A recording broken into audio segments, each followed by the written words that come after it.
Hi friends, welcome to our channel. Today we will discuss the concept of inheritance in Python. What do you mean by inheritance? Inheritance means one class acquires the properties of another class. That is, one class acquires the properties of another class. Okay, the class which acquires the property and that class is called child class or derived class. The class which acquires the property, that class is called child class or another name is derived class. From which class we are getting the property? That is, the child class acquires the property from which class? That class is called parent class. Parent class or another name is base class. Okay. Generally, children acquires the properties from the parent. So that is inheritance. What is the main advantage of inheritance and how we are acquiring the property? The main advantage of inheritance is code reusability. Code reusability. What do you mean by reusability? I am already defined a code in parent class. Suppose in the child class also, if you want the same code, simply acquire the code from the parent class instead of writing again. Okay. So if some code is already written, if you want to reuse the code again, it is very comfortable by using inheritance concept. That means in inheritance, the parent class defines some set of properties. The child class accesses that set of properties directly. And remember, along with acquiring properties, child has its own implementation also. Child class has its own implementation also. That is, along with the parent class features, child class contains its own properties. For example, if you are creating a parent class with some attributes and methods, and I am creating a child class, and this child class inherited from this parent, so the child class automatically acquire all the properties. The child class automatically acquire all the properties and along with these original properties also. Along with acquiring properties, child has his own properties also. In this case, if we are creating an object for child class, then we can call the entire parent class methods and the child class methods also. That means all the members are present in child class also. Then it is sufficient to create an object for the child class. By using this object, we can access all the members of the parent class and at the same time the child class. This is the concept of inheritance. So this inheritance is divided into different types. Single level inheritance. So see one by one. We have different types of inheritance.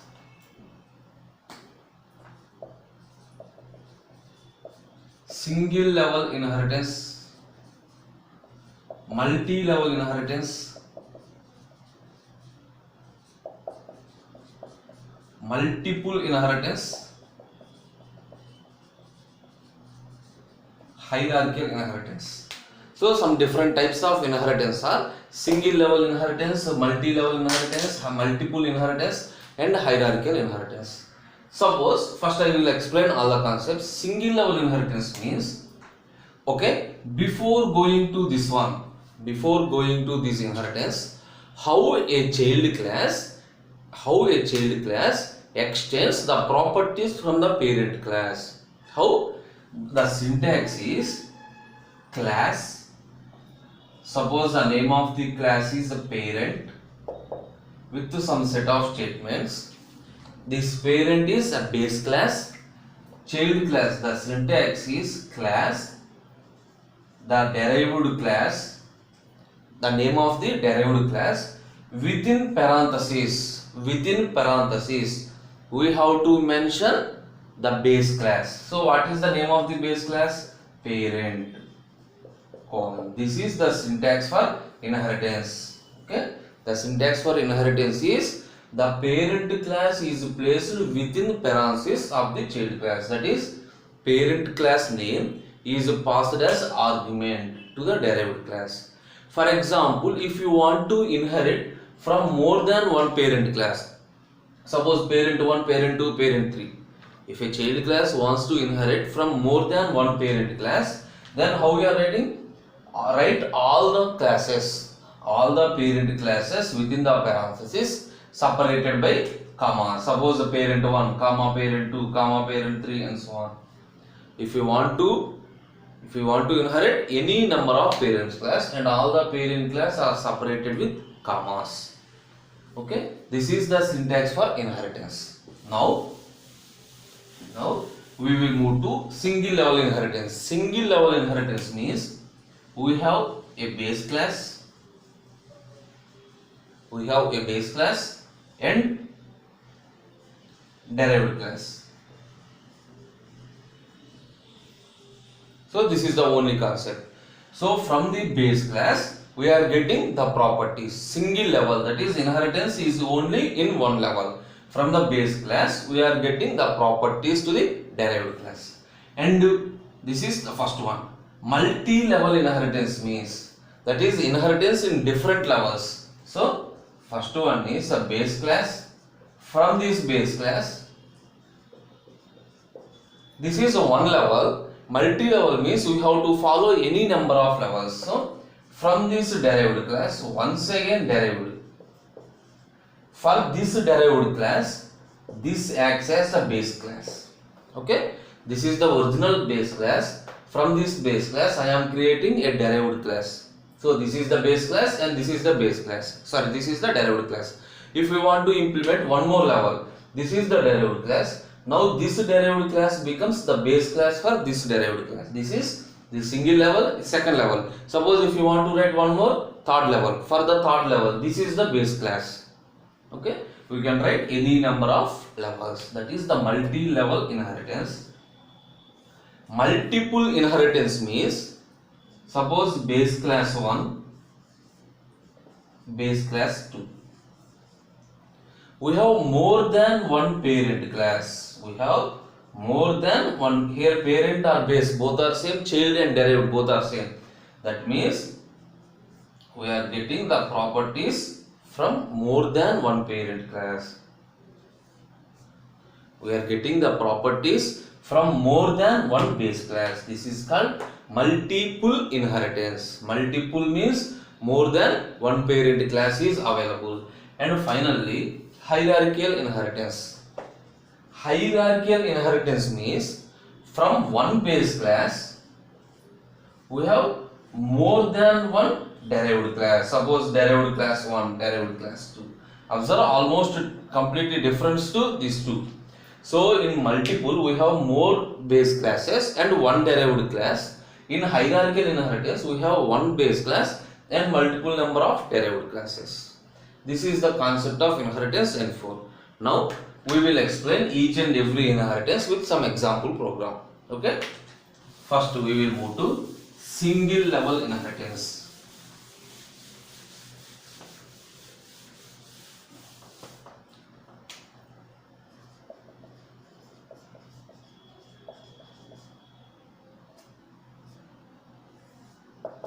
First example is single level inheritance, that is one parent class, only one child class.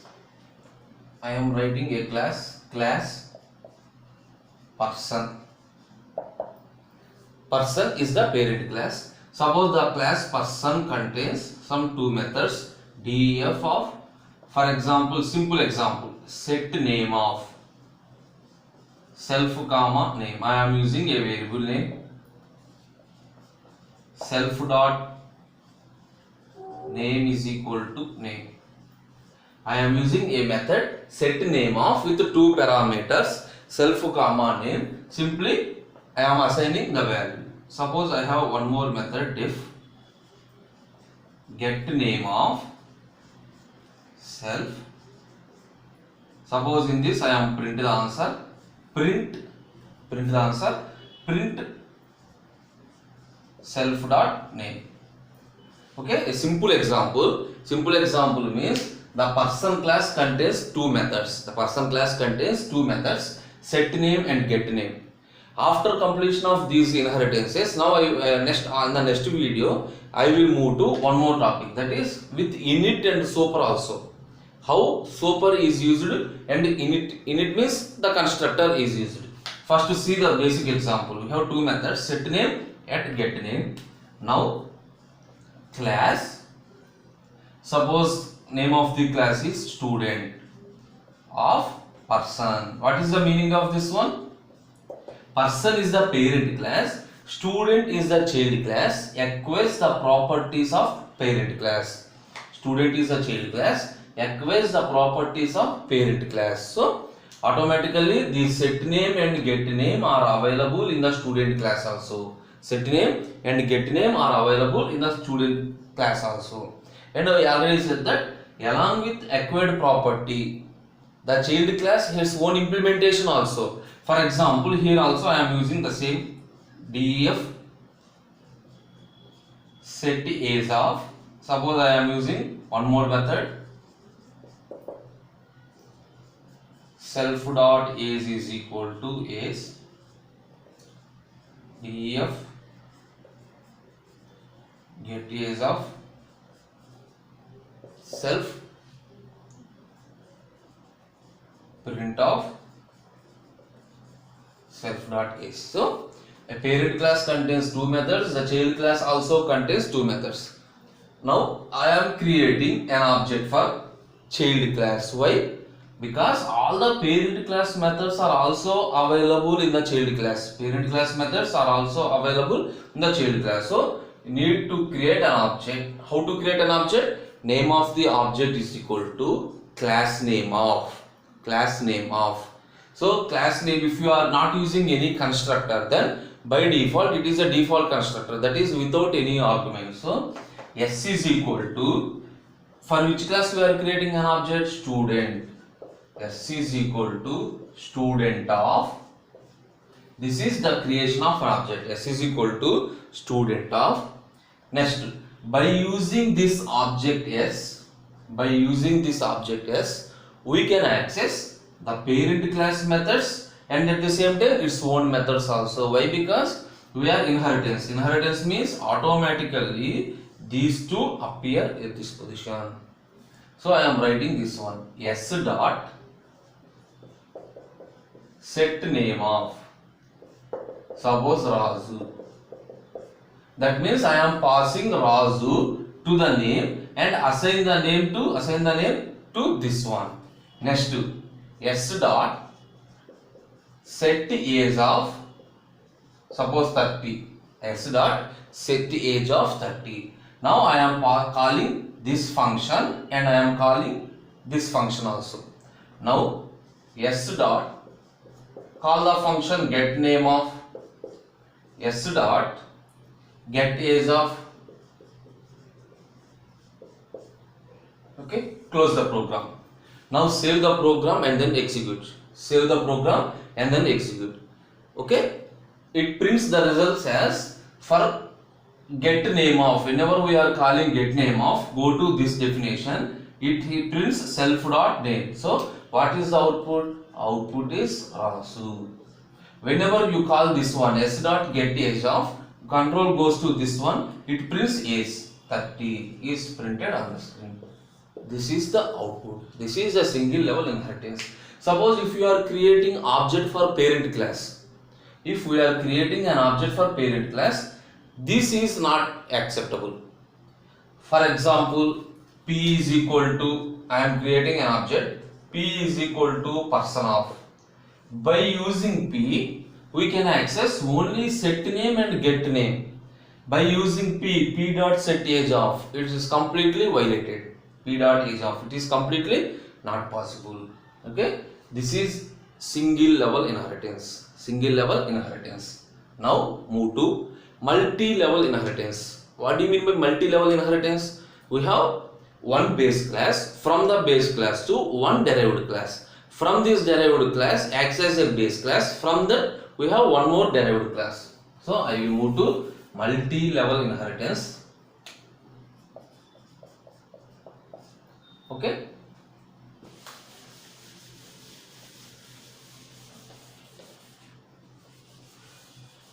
Use the same example without any confusion. Use the same example.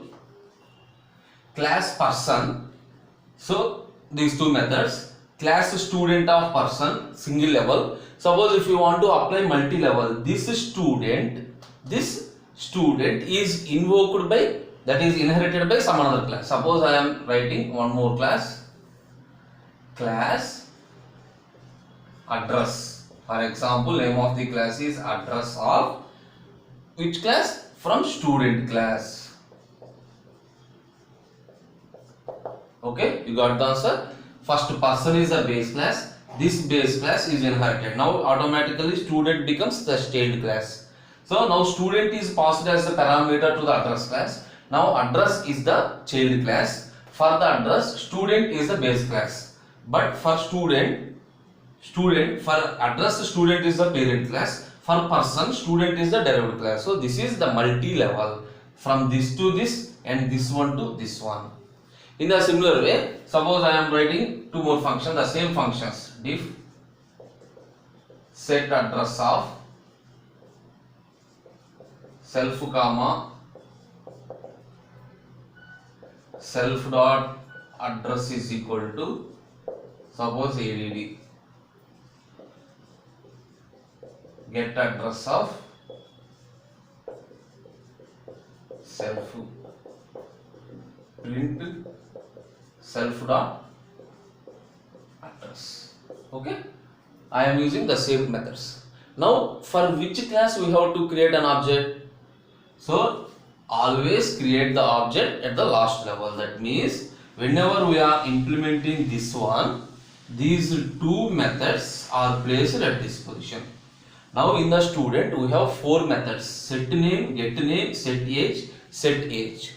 Okay, automatically, even though it is not visible, it is a logical structure. Now it has four methods. Whenever we are calling this one, these four methods are also copied at this position. Now all the methods are present in address class. So create an object for child address. Suppose A is equal to address of. The remaining procedure is same. A dot set name of Raju. A dot set age of 30. A dot set address of India. Similarly, I am setting the objects. Now print A dot get name of A dot get age of A dot get address. So whenever we are executing the program, what are the answers? Raju, 30 and India is printed on the screen. Suppose if you are creating an object for student, then we can access only these two and these two, four methods. If you are creating an object for parent, that is person, we are accessing these two methods. So these are the single and multi-level inheritance. So in the next session we will move to multiple and hierarchical inheritance.